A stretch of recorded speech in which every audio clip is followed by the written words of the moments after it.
사랑하는 형제자매 여러분, 오늘은 성령 강림 후 6번째 주일입니다. 우리 주님께서 말씀하신 대로 아버지 하나님께서 보내겠다고 약속하신 진리의 영, 거룩한 보혜사 성령님을 우리에게 보내셨습니다. 그 성령님께서는 우리에게 모든 것을 가르치시고 주님께서 말씀하신 모든 것을 또한 생각나게 하시고 우리가 예수님을 주님으로 고백하게 믿음을 주셨습니다. 우리가 항상 성령 충만할 수 있도록 하나님께서 지금 우리를 부르십니다. 성령님을 통해 우리와 영원히 함께 하시는 주님 앞에 이제 우리의 마음과 뜻을 다하여 영과 진리로 주님을 찬양하며 예배합시다. 아멘. 사도신경으로 우리의 신앙을 고백합시다. 나는 전능하신 아버지 하나님, 천지의 창조주를 믿습니다. 나는 그의 유일하신 아들, 우리 주 예수 그리스도를 믿습니다.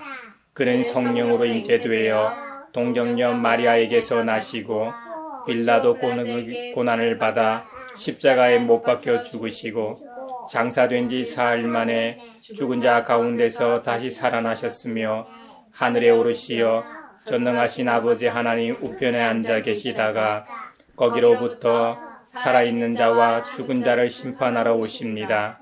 나는 성령을 믿으며 거룩한 공교회와 성도의 교제와 죄를 용서받는 것과 몸의 부활과 영생을 믿습니다. 아멘.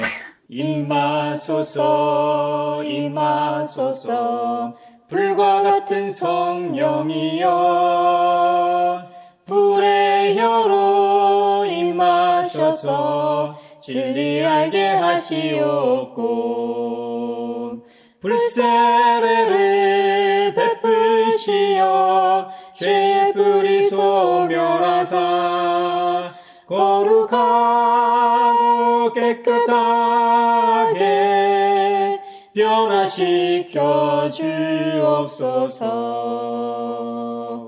지휘자를 따라 부르는 다윗의 맞수길. 에돔 사람 도액이 사울에게로 가서 다윗이 아히멜렉의 집에 와 있다고 알렸을 무렵에 다윗이 지은 시. 오 용사여, 너는 어찌하여 악한 일을 자랑하느냐? 너는 어찌하여 경건한 사람에게 저지른 악한 일을 쉼 없이 자랑하느냐? 너 속임수의 명수야. 너의 혀는 날카로운 칼날처럼 해로운 일만 꾸미는구나. 너는 착한 일보다 악한 일을 더 즐기고 옳은 말보다 거짓말을 더 사랑하는구나. 셀라. 너 간사한 인간아, 너는 남을 해치는 말이라면 무슨 말이든지 좋아하는구나. 하나님께서 너를 넘어뜨리고 영원히 없애버리실 것이다. 너를 장막에서 끌어내어 갈기갈기 찢어서 사람 사는 땅에서 영원히 뿌리 뽑아 버리실 것이다. 셀라. 의인이 그 꼴을 보고 두려운 마음을 가지고 비웃으며 이르기를 저 사람은 하나님을 자기의 피난처로 삼지 않고 죄가 가진 많은 재산만을 의지하며 자기의 폭력으로 힘을 쓰던 자다 할 것이다. 그러나 나는 하나님의 집에서 자라는 푸른 잎이 무성한 올리브 나무처럼 언제나 하나님의 한결같은 사랑만을 의지하련다. 주님께서 하신 일을 생각하며 주님을 영원히 찬양하렵니다. 주님을 믿는 성도들 앞에서 선하신 주님의 이름을 우러러 가리렵니다. 아멘. 나와 동행하시고 모든 염려하시니 나는 숲의 새와 같이 기쁘다. 내가 기쁜 마음으로 주의 뜻을 행함은 주의 영이 함께함이라. 성령이 계시네 할렐루야 함께하시네. 좁은 길을 걸으며 밤낮 기뻐하는 것 주의 영이 함께함이라. 자비로우신 하나님, 지난 한 주간 우리의 삶을 성찰하며 회개의 시간을 주시니 감사합니다. 서로 사랑하라고 말씀하셨는데 사랑하지도 화목하지도 세상에 하늘의 평화를 전하지도 못했습니다. 하나님을 기쁘시게 하기는커녕 죄악된 길로만 다름질한 것 같아 죄송한 마음뿐입니다. 사랑하는 형제자매 여러분, 성령님과 함께 날마다 살아가는 우리가 되기를 바라며 주님 앞에 우리 죄를 고백합시다. 용서하시는 하나님이시며 은혜로우시며 긍휼히 여기시며 더디 노하시며 인자가 풍부하신 하나님, 우리 죄를 용서하시고 모든 불의에서 우리를 깨끗하게 해주시옵소서. 내 마음속을 비추시는 주님, 어둠에서 나를 지켜주소서. 내 마음속을 비추시는 주님, 당신 사랑 안에 쉬리라. 내 마음속을 비추시는 주님, 어둠에서 나를 지켜주소서. 내 마음속을 비추시는 주님, 당신 사랑 안에 쉬리라.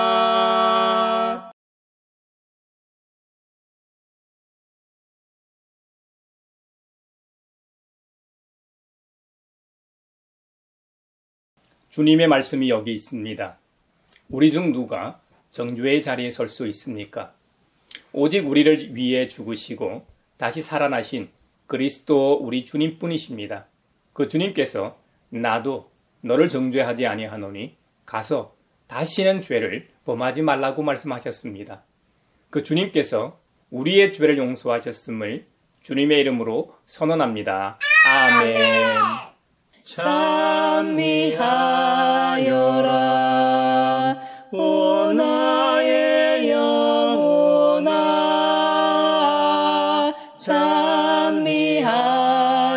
찬미하여라 거룩한 주 이름. 찬미하여라 오 나의 영혼아,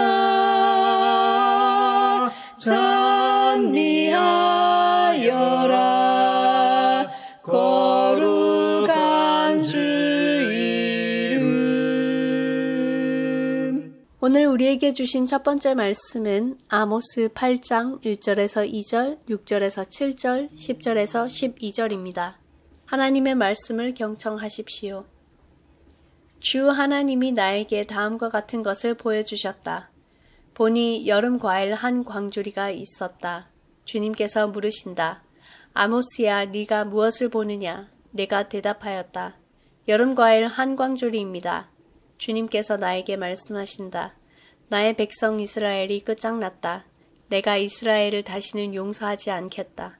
헐값에 가난한 사람들을 사고 신 한 켤레 값으로 빈궁한 사람들을 사자 찌꺼기 밀까지도 팔아먹자 하는구나. 주님께서 야곱의 자랑을 걸고 맹세하신다. 그들이 한 일 그 어느 것도 내가 두고두고 잊지 않겠다. 내가 너희의 모든 절기를 통곡으로 바꾸어 놓고 너희의 모든 노래를 만가로 바꾸어 놓겠다. 내가 모든 사람에게 굵은 베옷을 입히고 머리를 모두 밀어서 대머리가 되게 하겠다. 그래서 모두들 외아들을 잃은 것처럼 통곡하게 하고 그 마지막이 비통한 날이 되게 하겠다. 그 날이 온다. 나 주 하나님이 하는 말이다. 내가 이 땅에 기근을 보내겠다. 사람들이 배고파 하겠지만 그것은 밥이 없어서 겪는 배고픔이 아니다. 사람들이 목말라 하겠지만 그것은 물이 없어서 겪는 목마름이 아니다. 주의 말씀을 듣지 못하여서 사람들이 굶주리고 목말라 할 것이다. 그때에는 사람들이 주의 말씀을 찾으려고 이 바다에서 저 바다로 헤매고 북쪽에서 동쪽으로 터돌아다녀도 그 말씀을 찾지 못할 것이다. 성령이여 우리 성경 읽을 때 그 속에서 빛을 보게 하소서. 오늘 우리에게 주신 두 번째 말씀은 골로새서 1장 24절에서 28절입니다. 하나님의 말씀을 경청하십시오. 이제 나는 여러분을 위하여 고난을 받는 것을 기쁘게 여기고 있으며 그리스도의 남은 고난을 그분의 몸 곧 교회를 위하여 내 육신으로 채워가고 있습니다. 나는 하나님께서 여러분을 위하여 하나님의 말씀을 남김없이 전파하게 하시려고 내게 맡기신 사명을 따라 교회의 일꾼이 되었습니다. 그 비밀은 영원 전부터 모든 세대에게 감춰져 있었는데 지금은 그 성도들에게 드러났습니다. 하나님께서는 이방 사람 가운데 나타난 이 비밀의 영광이 얼마나 풍성한지를 성도들에게 알리려고 하셨습니다. 이 비밀은 여러분 안에 계신 그리스도요, 곧 영광의 소망입니다. 우리는 이 그리스도를 전합니다. 우리는 모든 사람을 그리스도 안에서 온전한 사람으로 세우기 위하여 모든 사람에게 권하며 지혜를 다하여 모든 사람을 가르칩니다. 성령이여 우리 성경 읽을 때 그 속에서 빛을 보게 하소서. 오늘 우리에게 주시는 복음의 말씀은 누가복음 10장 38절로 42절입니다. 주님의 말씀을 경청하십시오. 그들이 길을 가다가 예수께서 어떤 마을에 들어가셨다. 마르다라고 하는 여자가 예수를 자기 집으로 모셔 드렸다. 이 여자에게 마리아라고 하는 동생이 있었는데 마리아는 주님의 발 곁에 앉아서 말씀을 듣고 있었다. 그러나 마르다는 여러 가지 접대하는 일로 분주하였다. 그래서 마르다가 예수께 와서 말하였다. 주님, 내 동생이 나 혼자 일하게 두는 것을 아무렇지 않게 생각하십니까? 가서 거들어 주라고 내 동생에게 말씀해 주십시오. 그러나 주님께서는 마르다에게 대답하셨다. 마르다야 마르다야, 너는 많은 일로 염려하며 들떠 있다. 그러나 주님의 일은 많지 않거나 하나뿐이다. 마리아는 좋은 몫을 택하였다. 그러니 아무도 그것을 그에게서 빼앗지 못할 것이다. 이것은 주님의 말씀입니다. 하나님 감사합니다. 성령이여 우리 성경 읽을 때 그 속에서 빛을 보게 하소서. 사회를 위하여 기도합니다. 전국적으로 집중 호우가 계속되면서 도로 통제, 정전, 침수, 산사태 등 피해가 속출하고 있습니다. 경남에서는 극한의 호우에 하늘에 구멍이 뚫린 줄 알았다는 말이 나올 정도입니다. 정부는 재난안전 비상대응체계를 3단계로 격상해 대비하고 있습니다. 추가 피해 예방과 신속한 복구를 위해 전 행정력을 집중하게 하소서. 그리고 폭우가 그치면 무더위가 다시 찾아온다고 합니다. 그간 내린 비로 습도가 높아져 더 후덥지근할 텐데 열악한 주거 환경에 거주하시는 분들이나 독거 노인들, 사회적 약자들을 향한 사회적 관심과 돌봄이 있게 하소서. 성령의 은사를 나에게 채우사 정결한 마음 가지고 나 행케 하소서. 교회를 위하여 기도합니다. 우리 사회는 고령화 사회로 진입한 지 오래되었고 현재는 초고령화 사회로서 세계에서도 손에 뽑힐 정도로 심각합니다. 이제는 단순히 돌봄을 넘어 삶의 전 영역을 포괄하는 전인적 선교 개념으로 접근해야 하는 상황입니다. 변화하는 시대 흐름 속에서도 복음의 본질을 견지하며 고령자들을 단지 은퇴한 신앙인이 아니라 복음의 일꾼으로 교회의 동력자로 세울 수 있기를 바랍니다. 이를 위해 한국교회는 노인을 존엄하게 여기는 신학적 태도와 실천이 우선해야 하고 그들의 오랜 신앙생활과 인생 경험을 통해 축적된 자산을 교회 사역에 참여시키므로 복음의 의미를 재해석하는 관계 중심의 전도로 확장하게 하소서. 성령의 은사를 나에게 채우사 정결한 마음 가지고 나 행케 하소서. 세계를 위하여 기도합니다. 베트남 하롱베이에서도 기습적인 돌풍과 폭우로 53명을 태운 유람선이 전복되는 사고가 발생했습니다. 현재 12명이 구조되고 5명이 숨지고 나머지 승객은 실종 상태입니다. 한국 국적의 탑승객이 없어 다행이지만 빠른 구조 작업으로 생사를 알 수 없는 실종자들을 빨리 구조하게 하소서. 현재 비가 쏟아지고 있어 시야 확보가 어려운 데다 조류도 워낙 강해서 수색 작업에도 어려움을 겪고 있다고 합니다. 빨리 기상 상태가 좋아져 실종자 수색 작업과 수색 인력들도 안전하게 구조 활동을 하게 하소서. 성령의 은사를 나에게 채우사 정결한 마음 가지고 나 행케 하소서. 지난 시간 우리는 선한 사마리아인의 비유에 대해 나누었습니다. 선한 사마리아인의 비유는 어디에서 일어난 이야기였나요? 예루살렘에서 여리고로 내려가는 길목에서 발생했었습니다. 예수님께서는 예루살렘으로 올라가시면서 이 비유를 드셨죠. 오늘 본문 역시 예수님께서 예루살렘으로 올라가시는 중에 예루살렘 가까운 베다니에서 있었던 이야기입니다. 베다니는 예루살렘에서 동쪽으로 약 3km 지점에 있었습니다. 예수님께서 즐겨 기도하셨던 감난산을 기억하실 겁니다. 그 감난산 동쪽 경사진 위치에 베다니가 있었습니다. 향유 여인으로 유명한 마리아가 살고 있는 곳도 바로 베다니였죠.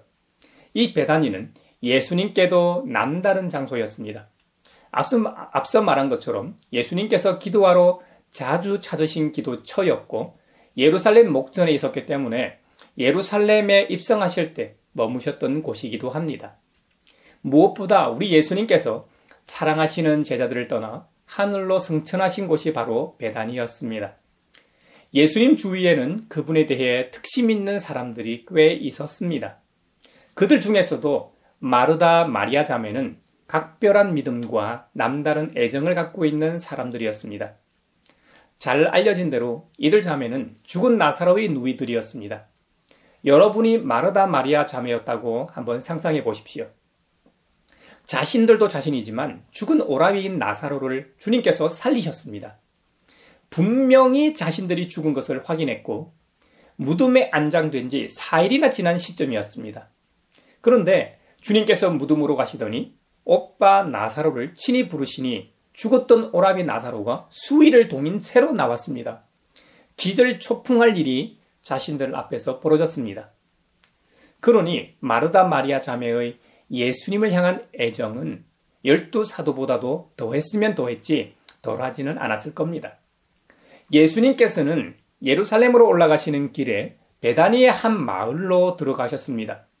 베다니에 살고 있던 마르다 마리아 자매는 어떤 방식으로든 주님께서 자신의 마을에 오신 사실을 알았을 겁니다. 좀 신심이 있는 성도라면 목회자가 자신의 집에 오는 것을 반깁니다. 물론 요즘은 신방 자체를 반기지 않는 세태이기도 하고 원하는 성도 입장에서도 집이 잘 정리정돈되어 있지 않으면 부담스러워합니다만 자신이 존경하고 정말 믿고 따르는 목회자라면 자신의 집에 초대하는 일을 마다하지 않습니다. 예수님과 마르다의 관계를 생각해 볼 때 예수님께서 마르다가 살고 있는 마을에 오셨으니 당연히 자신의 집으로 초대하고 주님을 위해 음식도 만들어 내오고 분주했습니다.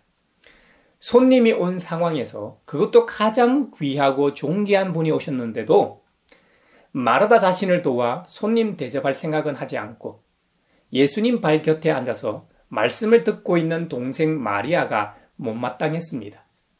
여러분 한번 생각해 보십시오. 여러분이 사역과 교회 일에 엄청 바쁜데 편하게 앉아 목회자 옆에서 그것도 내가 준비한 다과를 먹으며 웃는 얼굴로 대화를 나누고 있다면 어떤 생각이 들까요? 그래서 마르다는 예수님께 주님, 내 동생이 나 혼자 일하게 두는 것을 아무렇지 않게 생각하십니까? 마치 불평하는 것처럼 보입니다. 철없는 내 동생에게 가서 거들어 주라고 내 동생에게 친히 말씀 좀 해주십시오 라고 청하기까지 합니다. 그런데 예수님께서는 반대의 말을 하십니다. 마르다야 마르다야, 너는 많은 일로 염려하며 들떠 있다. 손님 대접하는 일도 중요하지만 그보다 더 중요한 것은 그 손님과 함께 있는 거라고 말씀하십니다. 초대한 손님이 더 즐거워하는 일을 하는 것이 더 좋다는 취지의 말씀입니다. 42절에 보면 말이죠. 그러나 주님의 일은 많지 않거나 하나뿐이다. 마리아는 좋은 몫을 택하였다. 그러니 아무도 그것을 그에게서 빼앗지 못할 것이다 라고 말씀하셨습니다. 이 정도가 복음서 오늘 본문인데요. 그리 많은 내용이 수록되어 있지 않습니다. 그런데 오늘 본문을 읽으면서 처음 드는 생각은 시대 상황과 다른 모습을 발견하게 됩니다. 세계사를 보더라도 남녀 차별이 완화된 것이 얼마 되지 않았습니다. 지금도 전체적으로 보면 직장에서의 보수나 직급 등을 보면 약간의 차별이 존재합니다. 테니스의 경우 남녀 상금이 많이 평준화되었지만 아직도 많은 종목에서는 연봉 차이가 어마어마하게 납니다. 물론 경기의 수준이 다르기 때문에 차등을 하는 게 자유시장 경제 체제 하에서 당연한 것처럼 보이기도 합니다. 이번 윈블던 테니스 남녀 결승전만 봐도 그것을 뒷받침합니다. 남자 결승전은 빅3가 역사 속으로 사라지고 새롭게 빅2의 시대를 연 야닉 시너와 카를로스 알카라스의 경기였습니다. 지난 롤랑 가로스와 같은 역대급 경기는 아니었지만 그래도 현 시점에서 최고 레벨의 경기였습니다. 반면 여자 결승전의 경우는 너무 싱겁게 끝나버렸습니다. 그것도 6대0, 6대0 퍼펙트 스코어로 경기 시간이 단 57분밖에 걸리지 않았습니다. 이런 스코어를 베이글 세트, 베이글 경기라고 부릅니다. 이 0이라는 숫자가 베이글 빵처럼 생겼다고 해서 붙여진 이름이죠. 우리로 치면 6대 빵, 6대 빵으로 이겼다는 의미입니다. 저도 그 경기를 다시 보기로 봤는데 너무 안타깝더라고요. 여자 결승전은 세계 랭킹 4위와 12위가 붙은 경기였습니다. 그런데 우승자인 시비용 테크는 윈블던 우승 직전까지 롤랑가로스 4회, US 오픈 1회로 메이저 대회만 5회 우승한 전 세계 1위였습니다. 잔디 코트는 8강이 최고 성적이지만 작년 이 상반기까지만 해도 세계 1위를 줄곧 지키던 실력자였고 준우승한 선수는 현 세계 1위를 꺾고 결승에 올랐지만 첫 메이저 대회 결승전이라는 부담이 너무 컸던 데다 매치업상 이 상성이 불리한 상대라 이런 말도 안 되는 결과가 결승전에서 나왔던 것이죠. 반면 남자 결승전은 현 시점에서 최고의 기량을 가지고 있는 세계 1, 2위의 경기였습니다. 직전 대회인 롤랑가로스에서 그야말로 역대급 경기, 세계 최고의 전문가들이 테니스 역사상 가장 최고의 경기 두 손가락에 뽑을 정도의 경기였다고 찬사를 보냈습니다. 어떤 분들은 역사상 가장 위대한 경기였다고 평가하기도 합니다. 저 역시 동의하는 바입니다. 빅3 중 마지막 남은 이 조코비치가 아무리 노쇠했다고 해도 시너나 알카라스가 아니었다면 그랜드슬램 서너 개는 더 했을 겁니다. 만약 시너나 알카라스가 좀 더 빨리 나왔다면 빅3도 그랜드슬램 20개 이상 하는 기이한 현상이 없었을 거고요. 시너와 알카라스 둘 다 현 시점 실력 면에서는 빅3와 동급이고 앞으로는 그들을 능가할 겁니다. 남녀 결승전의 경기력과 경기 내외적으로 이 관심도 등 여러모로 보나 차이가 현격함에도 불구하고 테니스 그랜드슬램에서만큼은 상금이 같습니다. 모든 스포츠 종목에서 남녀 연봉 차이가 어마어마하지만 유독 테니스, 그것도 가장 큰 대회인 그랜드슬램만큼은 동일하죠. 무슨 이야기를 하려고 이렇게 테니스 얘기를 길게 했느냐? 오늘날에도 말이죠. 남녀의 차이와 차별은 여전하다는 것을 보여주므로 2000년 전 예수님 당시에는 지금과는 비교도 안 될 만큼 남녀의 구별과 차별이 극심했음을 말하고 싶은 것입니다. 누가복음의 저자인 의사 누가는 이스라엘 사회에서 남녀를 뚜렷이 구별하던 기존의 선을 흐릿하게 하는 동시에 새로운 경계선을 긋고 있는 것 같습니다. 예수님을 집으로 초대한 마르다가 부엌에서 맡은 과중한 가사노동 그 자체가 그들 자매의 진짜 문제는 아니었습니다. 어떤 면에서는 그게 대단히 실제적인 문제이지만 마르다를 당황하게 하고 불편하게 한 것은 다른 것이었습니다. 두 자매가 여성으로 남성인 예수님을 남달리 생각해서 서로 경쟁했기 때문일까요? 이렇게 주장하는 분들도 있습니다만 그건 아닙니다. 아니면 예수님의 발치에 앉아 말씀을 듣는 것에 질투심을 느낀 것도 아닙니다. 2000년의 시공간 여행을 하는 우리 입장에서 여러 가지를 상상할 수는 있지만 저자 누가는 그런 감정에 대해 이런 방구도 하지 않습니다. 제가 앞서 윈블던 테니스 결승전을 통해 남녀의 차이와 차별을 언급했는데요. 진짜 문제는 마리아가 남자 행세를 하고 있다는 것이 문제의 핵심입니다. 오늘날에도 그런 곳이 많지만 당시 문화에서는 집은 남성의 공간과 여성의 공간으로 나뉘어져 있었습니다. 조선 시대를 생각하시면 됩니다. 사극 드라마를 보면 특히 양반의 경우 남자가 생활하는 사랑채와 여자가 생활하는 안채로 철저히 분리되어 있습니다. 조선의 경우 유교적 질서에 따라 남녀 유별을 강조하는 공간 구조였죠. 그것을 해소하기 위해 이 대청마루를 중심으로 공간이 배치되었는데 대청마루는 주로 안채와 사랑채를 연결하는 곳에 위치해 가족 간의 소통을 원활하게 하는 역할을 했습니다. 그 대청마루 앞에는 앞마당이 자리해 집안의 중심을 이루며 집안의 공간들이 이 마당을 둘러싸고 배치되었죠. 조선 사회가 공간을 분리함으로 남성과 여성의 역할을 엄격하게 구분했던 것처럼 이스라엘 사회 역시 공간을 통해 남녀뿐만 아니라 신분을 구분하였습니다. 대표적인 것이 예루살렘 성전입니다. 잘 알려진 대로 예루살렘 성전은 바깥에서 안쪽으로 갈수록 거룩하고 구별된 곳이었습니다. 성전을 출입하는 문을 통과하면 이방인의 뜰이 있었고 그곳을 지나면 여인의 뜰이 있었고 그곳을 지나면 이스라엘의 뜰이 있었고 이스라엘의 뜰이 남자들이 있는 공간이었습니다. 그곳을 지나면 하나님께 분향하고 제사하는 제사장의 뜰이 있었습니다. 제사장의 이 뜰 가장 정중앙에 가장 거룩한 성소와 지성소가 자리하고 있었죠. 조선시대의 공간 구조와 비슷하면서도 다른 점은 분리라는 점에서는 같은데 남녀가 지나갈 수 있느냐 없느냐는 차이가 있었습니다. 조선시대에는 여성들의 공간인 안뜰에 외부 남자는 금기시되었습니다. 반면 이스라엘 성전의 경우 여성들의 공간이었던 여인의 뜰은 남녀 구분 없이 모두 들어갈 수 있는 공간이었습니다. 다만 여성들은 그 다음 공간인 이스라엘의 뜰로 들어가지 못하는 경계, 한계를 가리켰던 것이죠. 예루살렘 성전에서 보다시피 일반 집에서도 당시 문화에서는 남성의 공간과 여성의 공간으로 나뉘어져 있었습니다.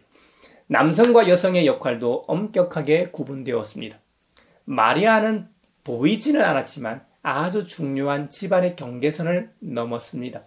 그뿐 아니라 그에 못지않게 중요한 또 다른 사회적 경계선도 넘었습니다. 거실은 남성들의 만남의 장소였습니다. 조선시대처로 치면 사랑채였던 것이죠. 반면에 부엌을 비롯하여 외부인에게 드러나지 않는 다른 구역은 여성들의 전용 공간이었습니다. 이스라엘 고대 사회에서는 어린아이들이 노는 바깥과 부부 침실에서만 남성과 여성이 어울릴 수 있었습니다. 남자들 사이에 여자가 편안히 자리 잡고 있는 것은 매우 불미스러운 일이었습니다. 일반적인 유대 사회에서는 상상하기 어려운 일이었죠. 대체 마리아는 무슨 생각으로 그런 행동을 했을까요?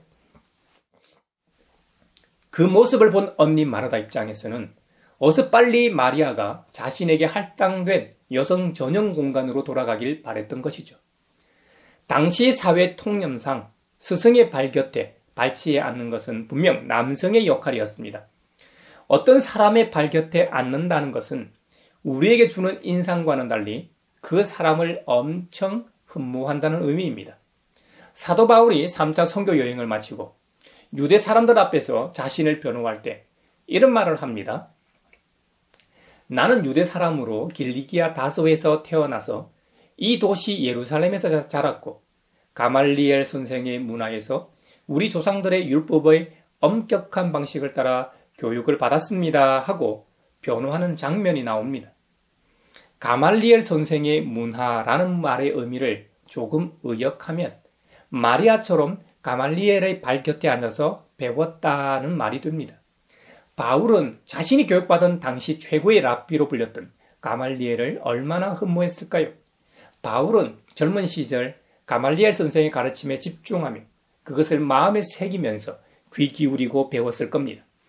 이와 같이 누군가의 발곁에 앉는다는 것은 그의 제자가 되는 것입니다. 바울도 스승 가말리엘처럼 뛰어난 랍비가 되려고 그의 발곁에 앉아 율법에 관해 배웠던 것이죠. 바울은 다른 문화생들처럼 단순히 배움만을 위해서 그 자리에 앉아 있지 않았을 겁니다. 자신의 스승처럼 되고 싶은 열망, 특정한 목적을 가지고 있었습니다. 오늘 본문에서 사회 통념의 경계를 넘는 마리아를 통해 누가복음의 저자는 보편적인 하나님 나라를 보여주고 싶어 합니다. 그래서 예수님은 마르다의 요청에도 불구하고 그냥 놔두라고 하셨습니다. 마리아는 좋은 몫을 택하였다. 그러니 아무것도 그것을 그에게서 빼앗지 못할 것이다 하고 마르다를 타이르면서 말씀하셨던 것입니다. 그렇다고 이런 마리아의 모습을 통해 현대 여성 운동이 비슷하다고 말하지는 마십시오. 창조주로서 각 사람에 대한 예수님의 관심과 가치평가는 추상적인 평등주의가 아닙니다. 넘쳐 흐르는 창조주 하나님의 사랑의 토대를 둡니다. 큰 강물이 강둑을 가르고 메마른 대지로 흘러가듯이 하나님의 사랑은 지금까지도 황량하고 불모지로 남은 인간 사회의 구석구석구석을 윤택하게 합니다. 오늘 본문에서의 마리아는 하나님 나라에 관하여 말씀하시는 예수님의 말에 귀 기울이고 있습니다. 그리고 그것을 전달해야 할 사명을 깨달은 모든 여성을 대표합니다. 그것이 그 모습이 의미하는 진정한 이유입니다. 그러니 본문의 마르다와 마리아를 행동형 여성과 묵상형 여성의 모델로 보는 것은 너무 협소하고 제한적인 생각입니다. 물론 행동과 묵상도 당연히 중요하죠. 행동하지 않으면 변하지도 않고 먹을 수도 없습니다. 또 묵상하지 않으면 예배할 수도 없죠. 어떤 사람은 행동으로 부름을 받고 또 어떤 사람은 묵상으로 부름 받을 수도 있을 겁니다. 하지만 오늘 본문을 단순히 다양한 신앙생활의 모델이나 유형으로 해석하여 본문이 의미하는 진정한 의미를 놓치지는 말아야 합니다. 다시 한번 강조하지만 마리아 자매 이야기는 경계선을 무너뜨리는 예수님의 부르심에 관한 이야기입니다. 예수님은 예루살렘으로 올라가셔서 친히 자신을 희생해 새로운 하나님 나라를 제시하십니다. 그 과정에서 베다니에 들러 새로운 세상인 하나님 나라에 대한 비전을 보여주셨고 그곳에 있는 제자들에게 그 비전을 남겨두셨습니다. 이후로 그들의 삶은 완전히 뒤바뀝니다. 죽었다 살아난 나사로가 자신의 살아남을 통해 하나님 나라를 전하지 않았겠습니까? 또 기존 질서와 생각으로 가득 찼던 마르다가 새로운 세상을 깨닫고 그 나라에 대해 증거하지 않았겠습니까? 누구보다 예수님 발치에서 하나님 나라에 대해 말씀을 듣고 있던 마리아가 주님 다시 만날 때까지 주님께 들었던 그 엄청난 이야기들을 날마다 전하지 않았을까요? 사랑하는 형제자매 여러분, 그리스도인은 세상의 가치나 잣대대로 더 좋은 세상을 꿈꾸며 말하는 것이 아닙니다. 완전히 새로운 질서인 하나님 나라를 말하고 이 땅에서 그 나라를 경험하며 사는 존재들입니다. 이번 한 주간도 하나님 나라와 예수 그리스도 복음을 맛보며 전하는 우리 모두가 되길 바랍니다.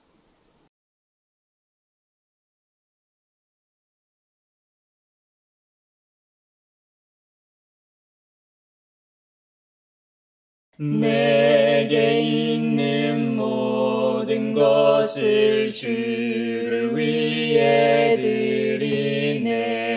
주의 성령 충만하게 내게 내려주소서. 주께 드리네. 주께 드리네.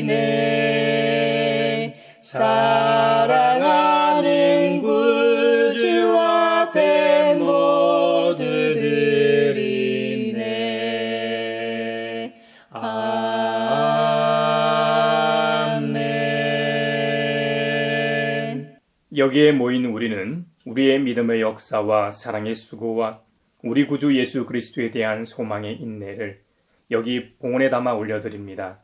주님께서 말씀하신 대로 인색함, 의로나 억지로 하지 않고 누가 우리의 진정한 이웃인지 알게 하심에 감사하여 각각 그 마음에 정한 대로 즐거운 마음으로 바치오니 향기로운 예물이 되게 하소서. 은혜의 주님, 우리의 정성을 어렵게 여기시어 주님께서 베푸신 은혜에 비하면 보잘것없지만 말씀하신 대로 미리 구별하여 드리오니 기쁘게 받으시옵소서. 우리의 가진 것이 비록 적어도 바치는 기쁨은 더 커지고 비록 버는 것이 적어도 나누는 즐거움은 더욱 넘쳐 우리 믿음의 소문이 각처에 퍼지게 하소서. 우리 주님 예수 그리스도의 이름으로 감사하며 기도하옵나이다. 아멘. 구원자 주 예수 하나님의 아들 귀하신 어린 양 메시아 거룩하신 하나님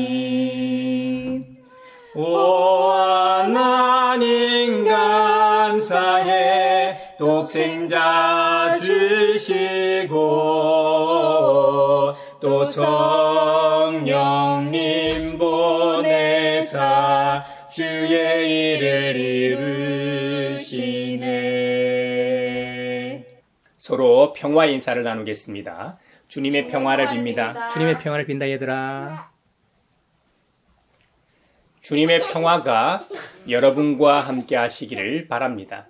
이제 축도하겠습니다.